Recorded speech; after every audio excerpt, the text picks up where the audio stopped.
verses so beloved by word of faith preachers and those greedy preachers who are into promoting tithing is Mark 10:30, in which Jesus does indeed say that his followers will receive in this world 100-fold houses and lands. So they seize upon that and say, Jesus himself says, we will receive 100-fold houses, 100-fold lands. Jesus is promising us health and wealth in this world right now. Well, let's read this entire section, Mark chapter 10, verses 28 to 31. Let's look at the context, and as I read it, and you listen to me reading it, bear in mind that this is Jesus sending out his apostles into the world to preach the gospel. He's sending them out without money, so they're going to be staying in the houses of believers who will be housing and feeding these people for free. Jesus is not advocating that as you leave that house, having stayed there for 2 or 3 days, you take the title deeds with you, you become rich, you own their property, you throw the family out onto the street, you move to another town, stay in another house, you acquire the title deeds to that house, and when you leave 2 days later, you throw the people out of that house onto the street. And, you know, as you move from town to town, you become a very wealthy man. That's not what Jesus is advocating. Mark 10:28. Then Peter began to say to him, Lo, we have left all and have followed thee. And Jesus answered and said, Verily I say to you, there is no man that hath left house or brethren or sister or father or mother or wife or children or lands for my sake and the gospel's, but he shall receive 100-fold now in this time houses and brethren and sisters and mothers and children and lands, with persecutions, and in the world to come eternal life. But many that are first shall be last, and the last first. So my comments are this. Some faith teachers will attempt to argue from Mark 10:30 that because Jesus here promised his followers 100-fold multiplication of houses and lands in this world right now, therefore he must have been promising them great wealth.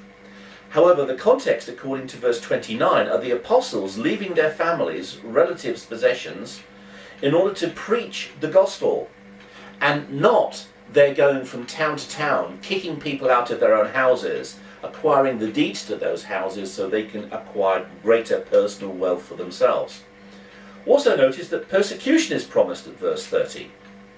So in the event of these apostles having left their families, relatives, houses and lands in order to preach, Jesus tells them that those followers of his, amongst whom they will be ministering and with whom they will be staying, because the apostles would often stay in the houses of believers, and these believers would feed them and give them shelter for a day or two until they moved on to the next town. Jesus then tells them that those followers of his, amongst whom they will be ministering, can be considered as their own families, or like their own families. These fellow believers will be their brothers. They will become their sisters. They will become their mothers. But notice that the promise of wives is not mentioned. As you move from town to town, you won't have a new wife in each town, some sexual partner who you can commit sexual impropriety with for a few nights, and then you move on to the next town and have a new sexual partner.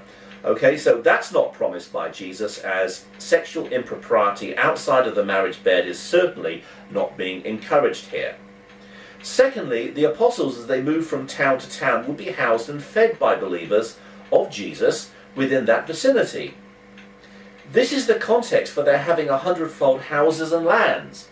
It's not that they acquire the title deeds to 100 houses and lands as they kick the original owners out of the land, and the apostles, when they come back from their preaching mission, they have 100 title deeds to 100 houses. They're now stinking rich, having turfed 100 poor families out onto the street. That's not the context, even though the faith teachers might try to make that the context. So Jesus is not saying to his apostles that they will acquire the title deeds to 100 properties and thereby become wealthy. But rather they are to count those families, okay, and the houses in which they stay, and the possessions such as the food and drink of those families, these kindly believers who are feeding and housing them, as their own families, as their own houses, and as their own possessions.